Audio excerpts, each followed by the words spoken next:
بسم اللہ الرحمن الرحیم۔ آج ہم کر رہے ہیں چچا جان کے نام خط۔ دسمبر کی چھٹیاں گزارنے کے لیے امتحانی مرکز 1 دسمبر 2024۔ پیارے چچا جان، السلام علیکم۔ اسکول سے آیا ہی تھا، کپڑے تبدیل کر کے کھانے کی تیاری کر رہا تھا کہ اچانک گھنٹی کی آواز نے چونکا دیا۔ دروازہ کھولا تو ڈاکیا موجود تھا۔ اس نے ایک خط تھما دیا، اندر آیا، خط کو کھولا، پڑھا اور دوسروں کو سنایا۔ سب نے خوب لطف اٹھایا۔ آپ نے خط کے آخر میں اپنے ہاں آنے کا تذکرہ اور خواہش کا اظہار بھی کیا۔ آپ کو ملنے کے لیے دل ہمیشہ بے قرار رہتا ہے، لیکن مستقبل سنوارنے کا شوق اور حصول علم کا جنون ہمیشہ مانع ہو جاتا ہے۔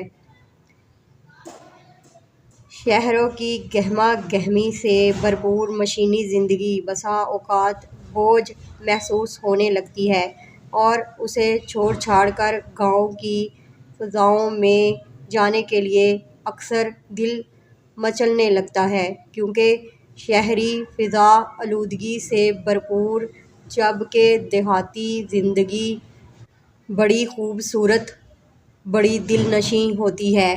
سبزوں کی لہلہاہٹ بڑی رنگین ہوتی ہے۔ ماہ دسمبر کا آغاز ہوا چاہتا ہے۔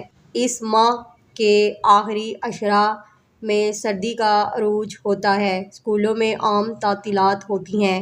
ابا جان بتا رہے تھے کہ ان کی آپ سے بات ہوئی ہے اور اس دسمبر کی چھٹیاں ہم سب اہل خانہ آپ کے دولت کدہ پر گزاریں گے۔ یہ جان کر بہت خوشی ہوئی۔ میں نے بہتر جانا کہ اس خوشخبری کو عام کر دوں۔ میں نے آصف بھائی کو بھی الگ سے خط تحریر کیا ہے تاکہ ہم دونوں دوست اس ہفتے کو بہتر انداز میں منانے کی منصوبہ سازی کر لیں، کیونکہ ایسے لمحات زندگی میں اکثر آیا نہیں کرتے۔ چچا جان، انشاءاللہ پروگرام کے مطابق 22 دسمبر کو تعطیلات ہو رہی ہیں اور ہم ہیں کہ 23 دسمبر کو موجود ہوں گے۔ ہم مہمان ضرور ہوں گے مگر ہماری حیثیت گھر والوں کی سی ہوگی۔ ہم لوگ مل کر تعطیلات سے لطف اٹھائیں گے اور آپ کے ساتھ مل کر کھیت میں بھی کام کروائیں گے۔ سب گھر والوں کی خدمت میں سلام۔ ننھی بریرہ اور چھوٹے اویس کو پیار۔ والسلام۔ آپ کا بھتیجا ا ب ج